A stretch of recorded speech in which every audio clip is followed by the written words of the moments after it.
Yo, salut tout le monde, c'est Seb, j'espère que vous allez bien. Aujourd'hui, je vous raconte l'histoire de la startup que je n'ai jamais lancée. Et le pire, c'est que quelqu'un d'autre a fait exactement la même idée et ça marche du feu de Dieu.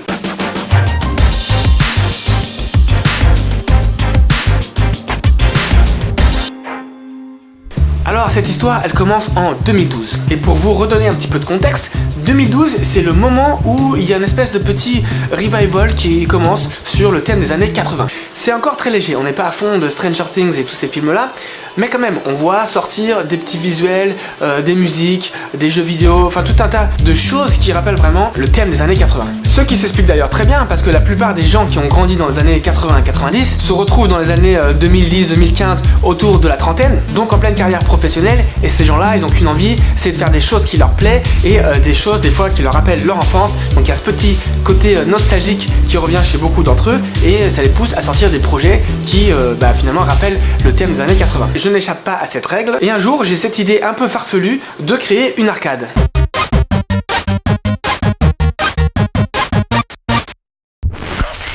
L'idée c'était soit de racheter une borne d'arcade un peu vieille et puis la retaper, ou soit carrément d'en construire une de A à Z. Alors je passe des soirées entières à essayer d'identifier comment faisaient les fabricants de bornes d'arcade pour construire leurs arcades, parce que effectivement en 2012 il n'y a plus de constructeurs d'arcade, c'est mort depuis longtemps, ça a chuté dans les années 70-80. Et depuis, il n'y a que des pièces de collection, mais il n'y a plus vraiment de vendeurs de machines d'arcade. Mais Internet est quand même bien fait et c'est finalement assez facile de trouver des passionnés qui retapent des machines, voire même qui en créent eux-mêmes et qui partagent ça sur des forums. Donc c'est parfait pour apprendre. Étape 1, il va falloir designer le plan. Pour ça, je pense que le plus simple c'est de faire un modèle en 3D et à partir de là essayer de construire un plan qui tient à peu près la route en 2D.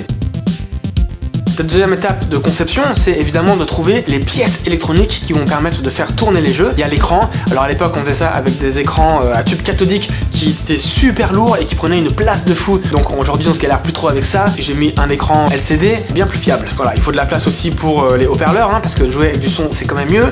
Et puis bien sûr, il y a tout ce qui est joystick, bouton et électronique. On peut trouver tout ça sur eBay assez facilement. Ce qu'il faut ensuite, c'est ce qu'on appelle un microcontrôleur qui va être capable de récupérer les signaux électriques des boutons pour les plugger sur l'ordinateur que vous allez choisir.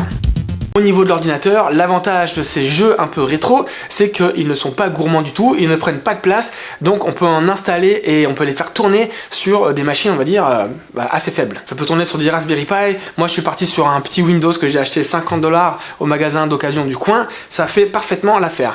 Au niveau du software, on va utiliser un émulateur qui permet d'émuler tous les jeux d'arcade. Le plus connu et le plus fiable d'entre tous s'appelle MAM et il est capable d'émuler aujourd'hui quasiment la totalité des jeux d'arcade de l'époque, soit à peu près plus de 6000 titres. Ça commence à faire pas mal de jeux.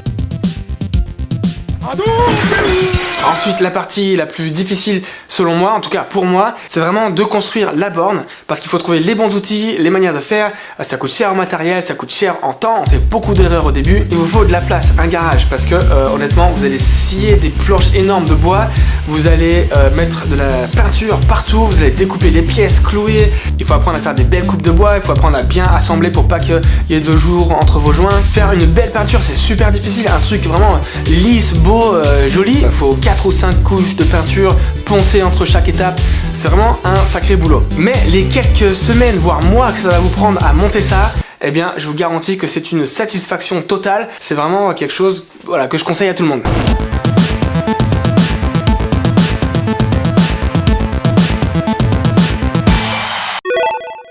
Bref, 8 ans plus tard, cette machine est toujours là, fiable, elle m'a pas planté une seule fois, et elle est allumée 24h sur 24, 7 jours sur 7. Un petit bijou de fiabilité. Ça, c'était le côté un peu personnel du projet.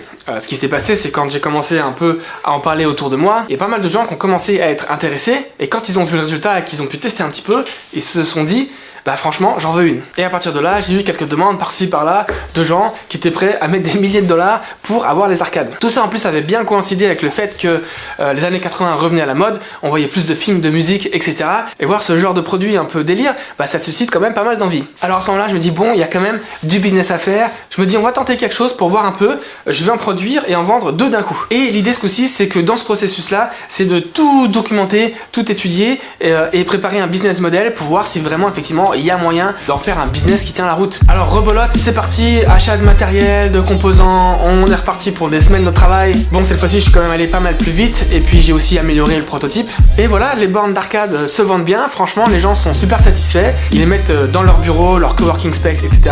Donc tout va bien dans le meilleur des mondes, les gens sont à fond, me disent bah vas-y, moi j'en veux une, fais un business, continue. Mais voilà, vous vous en doutez bien, il y a un mais. Malgré toute l'envie que j'avais de faire ce projet, j'ai dû prendre la décision de ne pas le faire. Et sûrement que vous connaissez ça déjà, si vous êtes vous-même un peu entrepreneur, vous avez des idées plein la tête, plein de projets, parfois il y a plusieurs projets qui vous tiennent à cœur, mais vous savez que réaliser les deux en même temps, c'est prendre un risque trop grand, il faut se concentrer sur un seul pour assurer la pérennité de celui-là. Et donc à cette période-là, pour moi c'était malheureusement le cas, j'étais en train de travailler à fond sur ThinkMojo qui était en train de commencer à décoller, on commençait à choper vraiment des très bons clients et ça aurait été un risque trop important de s'étaler sur les deux projets en même temps. J'ai préféré ne pas prendre le risque et concentrer tous mes efforts sur ma compagnie principale. Ce que, avec le recul, je ne regrette pas parce qu'évidemment ThinkMojo a très bien marché, même si parfois, je dois l'avouer, j'ai toujours une petite frustration de se dire mince, c'était quand même un sacré bon projet, c'est vraiment dommage.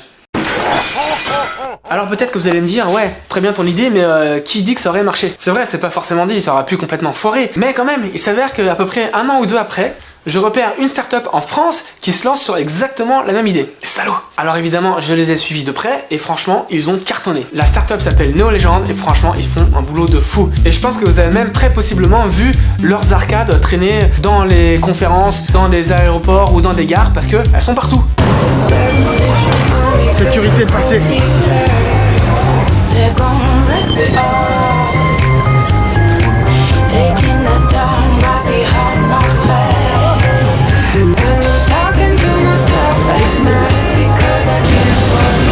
Là où ils ont poussé le truc encore plus loin que ce que j'avais moi imaginé, c'est qu'ils font des partenariats avec des artistes qui vont vraiment décorer les arcades. Et ça donne vraiment des super beaux résultats. Alors je pourrais pas dire aujourd'hui combien ils sont exactement, combien ils ont vendu de bornes, mais franchement je pense qu'ils ont quand même bien grossi. Chapeau à vous, Neolegend, franchement vous assurez. C'était mon idée. Allez, moi ce qui m'intéresse maintenant c'est de savoir si vous avez déjà eu des idées de business comme ça, vous êtes dit oui, j'ai une idée et vous l'avez pas fait, quelqu'un d'autre l'a fait et vous êtes un peu mordu les doigts parce que ça a marché. Dites-nous tout en commentaire, on veut les histoires croustillantes. Sur ce, je vous dis à très bientôt, ciao.